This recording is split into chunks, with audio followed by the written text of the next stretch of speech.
Welcome back to another Tesla FSD video from the Twin Cities here. It's been a long time since I last posted one of these, probably going back to version 11 on the Twin Cities. My last work that I've done out there was with the Robotaxi launch back in June in Austin. Did a bunch of ride videos then, but been very eager to get back into this and have a great excuse today because I got version 14.1.3 on my 2024 Model S, which I think is one of the first Model S's to get it out there. So I did over an hour of driving straight with this, so I'm not going to be fast forwarding through clips, so feel free to kind of skip along as needed, but I'll put my final thoughts towards the end of the video in the last few minutes, but along the way I'll try to call out the important pieces here. And yeah, we'll kind of go through the pros and cons. I will say, just to start the video, that overall it was a pretty great night of driving. Zero disengagements. We had one intervention because a pedestrian was waving us by and the car was still kind of just waiting for them to cross the road. So I did press the throttle, and I will call that out. But we experienced mostly positives. Maybe a one regression. Again, we'll get to that when we get to come across that piece of it. But one of the first things we'll notice here, in the first drive here, we're going to drive from near St. Thomas University to my gym in St. Paul, like towards downtown. We're going to use the start from park button, and unlike version 13, the button in version 14 now is a simple tap versus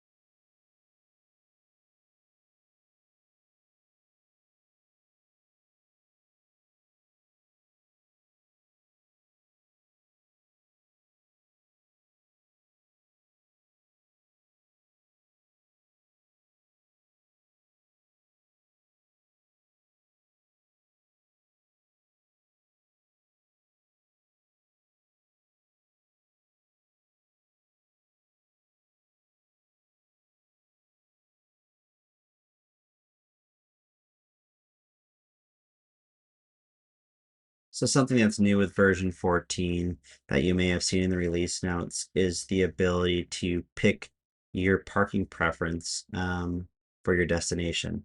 And in the Model S, that user interface has been added to the center display. You can see it's right above the navigation. I just tap on here. And from there, you can actually pick your speed profiles as well as your parking preferences there.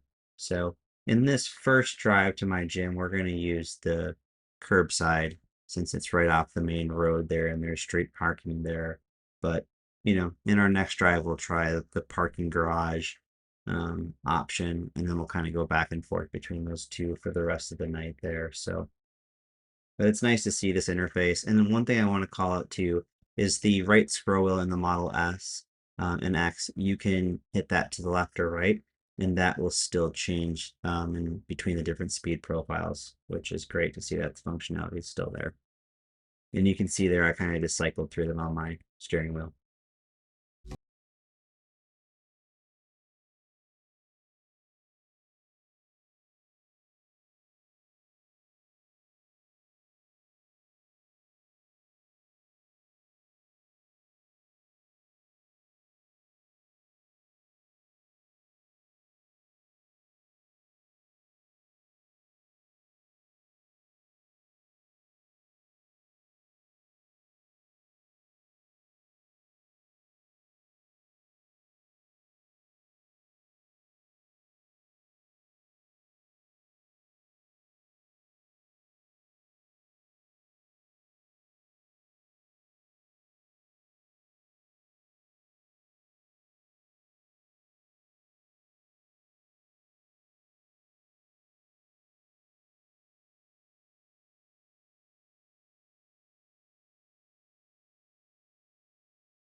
experience this unprotected left turn here on West 7th Street, daily as I go to the gym. During the day, it's really busy and traffic is coming at us. There's not a lot of room in the intersection.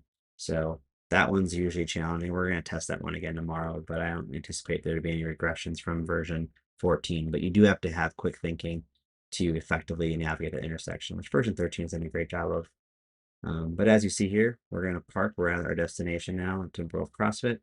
The car does a good job of getting, I'd say, close enough to the right curb. It could be maybe a little closer, but nitpicking there. There's plenty of room to our left there.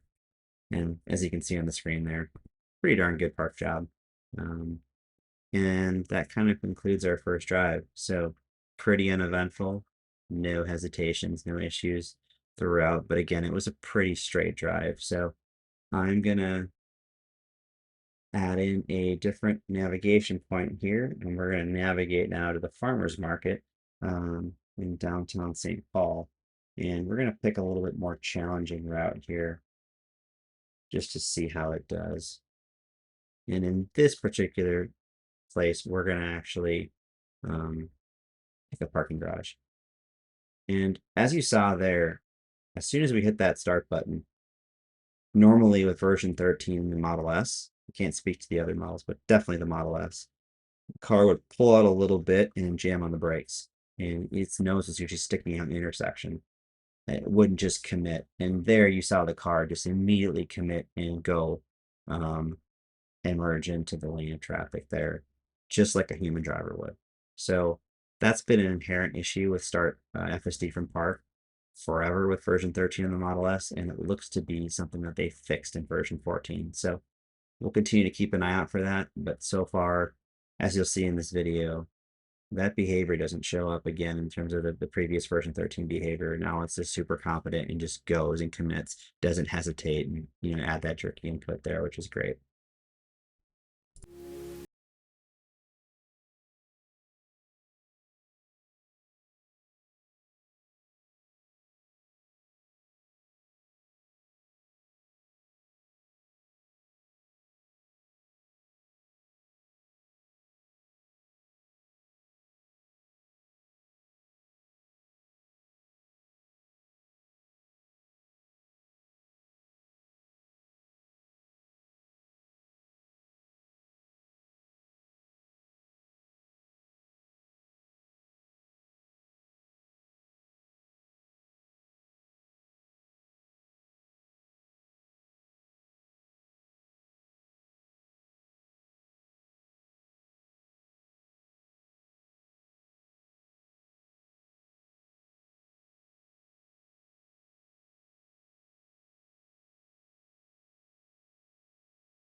Usage or excessive mechanical brake usage has been something that I've been really annoyed with version 13 and just FSD in general. I have some really nice carbon brakes from Unplugged Performance on my Model S. I prefer to use them only on track and use Regen on the street. However, FSD with version 13 would like to use mechanical brakes just coming to routine stops, especially when they were downhill, and wouldn't use Regen early enough, which was kind of annoying, right? So with version 14, we'll call it out multiple times during this drive. The car, pretty much as far as I could tell, never really used the mechanical brakes. It was always using Regen. So it was starting the Regen earlier and then adding more Regen in as it needed to make sure it didn't need to use mechanical brakes. So driving just like I would drive. So this seems to be a definite thing they fixed in version 14, which I really appreciate. And many Tesla owners will appreciate because their brakes will last that much longer as a result. Acceleration is something too that you'll see here in this clip here. The car does a really great job of linearly accelerating, but in a confident manner, much like a good human driver would. And that's something that I thought version 13, it would just lag a little bit with its acceleration, especially as you got on a road like this where there was a 40, 45 mile per hour speed limit. Do not see that behavior with version 14. It seems much more confident and willing to give it the throttle input a bit more just to get up to speed that much faster, which I really appreciate. And it's not excessive. It's just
so one issue that Model S owners of FSD have seen for a while now, and I can't speak to Model X, but when making right turns like this with a curb on our inside, the car would almost get to the apex, and then it would basically add a little bit of left wheel movement and almost be like a shimmy.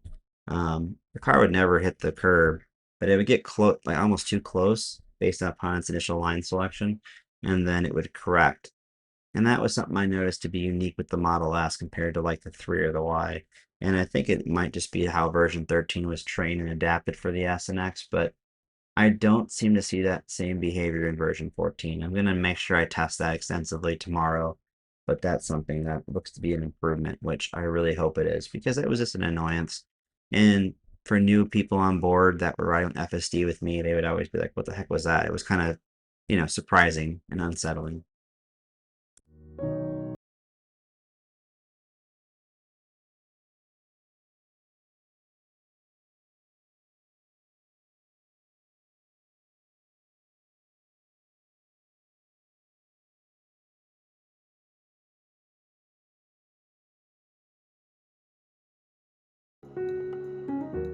All right, so we're making a left turn here, and you'll see there's some covered parking. I don't know if I consider this a parking garage, but it definitely works because it's really close to our destination here that we picked. And the car is making a right turn into that covered parking. And I initially thought it was going to make a left turn and park into one of those spots and pull forward. But as you'll see here, the car does put itself in reverse and then does a very good job parking right in the center of the parking spot. And you can see there's no redos. It just nails it the first time. Much quicker than what we saw with Autopark in version 13. So that concludes our second drive. Again, no disengagements, no issues there.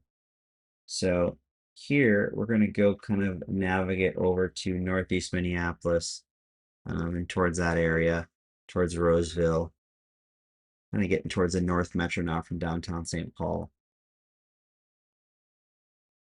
And we will tap on the start button here in just a second.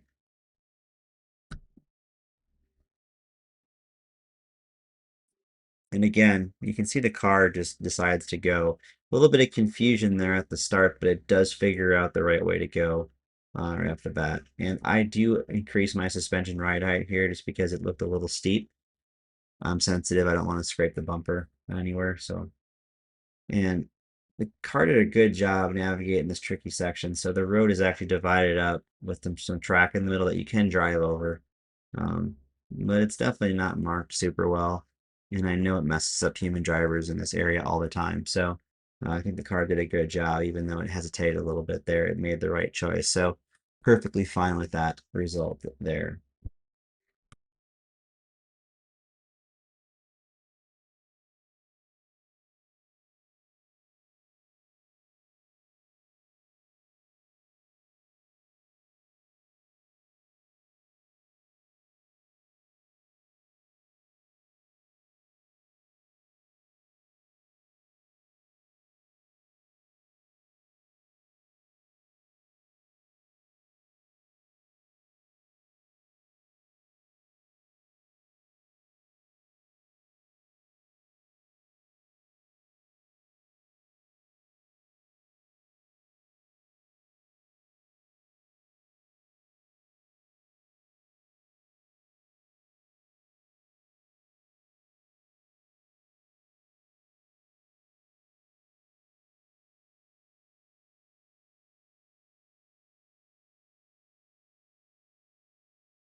All right, and we are now heading on to I-35E, and this will take us towards MN36 West, which then will take us towards Roseville.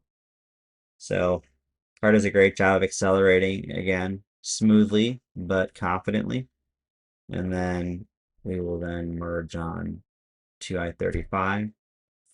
Now we are merging from the left, so we have to get up to speed here. It's a 55-mile-per-hour speed zone, but one thing you'll notice here throughout in the standard profile that we have picked, the car will usually hold around 9 over, which is what I would be doing if I was driving manually. So the standard profile seems to jive the best with my driving style. I don't drive crazy unless I'm late for something. Even then, I try to take it easy. I try to save the speed for the track, right? But on this particular drive tonight, I actually do play with Mad Max and the hurry profile as well, just to kind of show you the differences, and we'll get to that here in a few minutes.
Our full relief here for MN36 West. Now, this is a very short full relief. These are pretty common in the Twin Cities.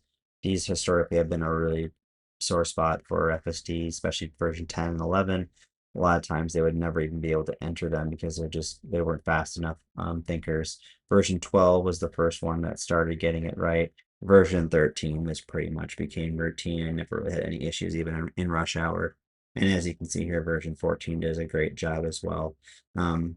Because of the low speed, though, we do have to accelerate relatively quickly as we get on to MN36 here. Traffic is usually going around 60, 65, and even though it's 55-mile-per-hour speed limit. And you'll see the car confidently get up to speed here. But again, it's not jerky, it's not out of control.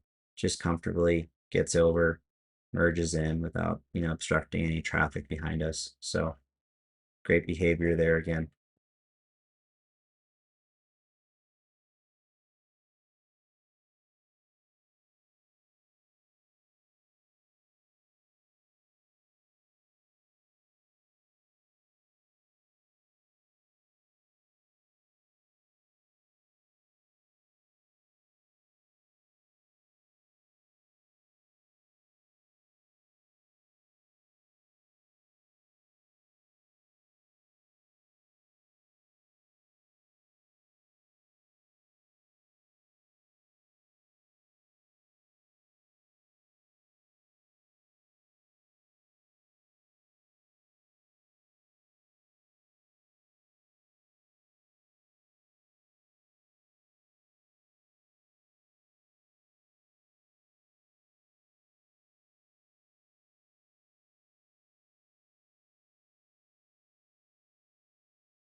As we approach the roundabouts here, you'll see the car decelerate a little bit, but again, comfortably, and then proceeds to go.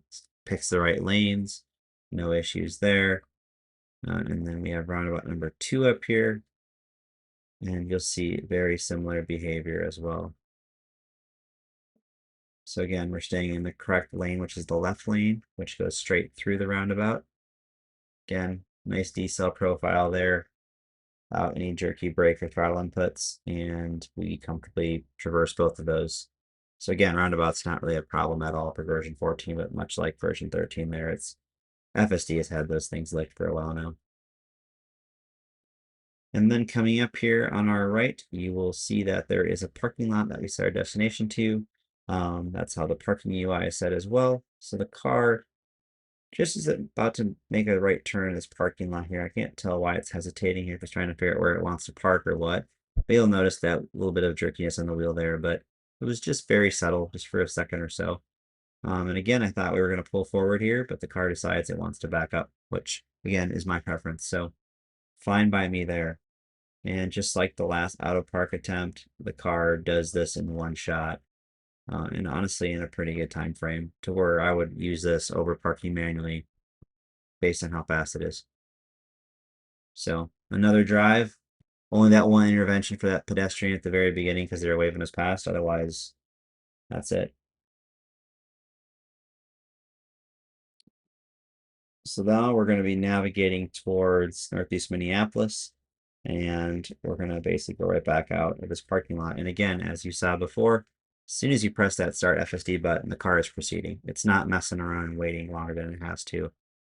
Before in version 13, you have to press the accelerator and really baby it around the parking lots. And I'm not seeing that at all with version 14. So it reminds me of Robotaxi when I experienced that back over the summer, how confident it was from a dead park. And it seems like 14 has got a lot of those same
All right, so coming up here is that problem section of road I mentioned before, where in version 13, the car would not stay to the right, and the road is actually one direction, but at the very end, maybe the last 50 or so feet, it turns into a bidirectional road, and there is double yellow lane markings in the middle. The car, before it would make a left turn at that intersection, would actually go on the wrong side of the double yellow, and I'd always disengage and report that clip to Tesla. And that's been common behavior in version 13, unless sometimes there was a lead car, but I would say 75% of the time it would do the wrong thing. So this is my first time trying this out with version 14 here. And as soon as we cross this intersection, everything's one way still, right? You'll see the lane markings kind of go away once we pass this on ramp here. And it's almost like it's one big lane, which it pretty much is the way it's marked, right? You could interpret this as two lanes. The card does actually interpret this as it's going to get to the right and treat it as two lanes. And because of that change in behavior here, you'll see the double yellow now when this road turns into a bidirectional road right about here. The car stays to the right of the yellow lines as it should. So that was fantastic. While that's an improvement, we're going to test that during the day to make sure that is actually confirmed, repeated good behavior there. The car does exhibit a little bit of choppiness. You see the wheel, car comes almost to a complete stop there as it's making a left turn. It thinks it sees something there to the left, so I do report that on the camera button there. I did notice that once more on this same drive here, where the car just hesitates a little bit too much for whatever reason. I would love to know what it thinks it saw there. And then we're making a right turn here over some train tracks here. And there's really no curb to be involved here. But you can see the car just hesitates a little bit with some steering wheel input and kind of shimmies a little bit, but it doesn't do so to avoid a curb rating. So again, I don't know what it thought it saw off the tracks there, but not a huge deal, just something that I noticed.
All right, so we're getting to our destination here of Devani's Pizza, and since there's no street parking available that I could see, the car does pick the parking lot. However, it doesn't really pick a parking spot here, so I'll give that a strike for that. That seems to be something that needs to be fine-tuned a bit more. It should have found a parking spot in the parking lot and not just right in the middle, but it's at night, so we're not really hurting anybody here. But overall, 0 disengagements in over an hour of driving on the Twin Cities. I consider that a great start for version 14. Obviously, some more work to be done in terms of fine tuning, but this is a really promising first build. So I'll start with the good things first, and then we'll talk about the not so good things and kind of wrap things up. But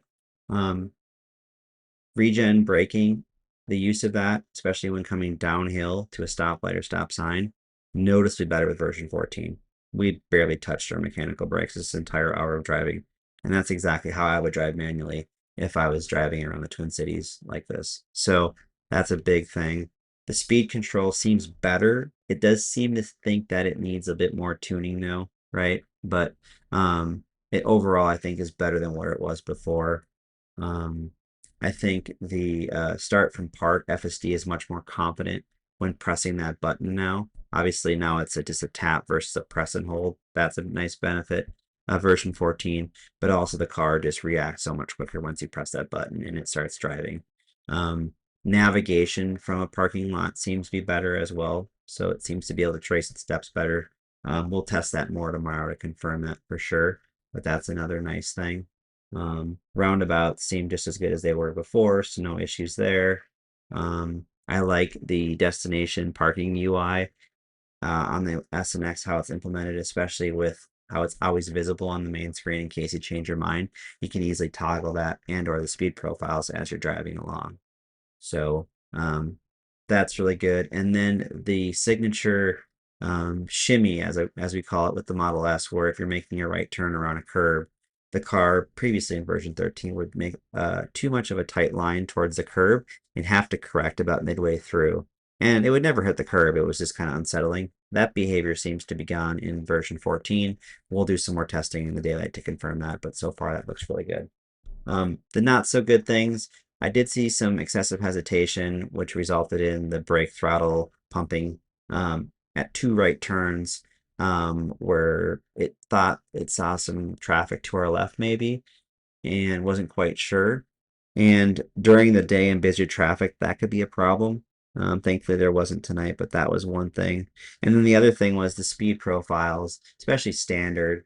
When the speed drops from 40 to 35, the car has to do a better job of more quickly slowing down. I'm fine with it keeping a offset of like 5 over, but it shouldn't be doing 10 over, especially in like a 35. To me, that's just not good behavior for a standard profile. Maybe Hurry or Mad Max would make more sense for that behavior, but not standard. So maybe some more tuning that could be done there. I would also like to see the FSD visualizations across the Model S and X for P2 and P3 Model S's to be the same. So the zoomed in version that you see in the newer 2026 S and X, that needs to be the standard across the board. So, but yeah, overall, very promising so far. I'll have a bunch more drives coming up tomorrow with the version 14. Thank you for watching. I know this was a long one, and I'll make some shorter videos tomorrow that are a bit more digestible. But anyways, thanks again, and see you on the next one.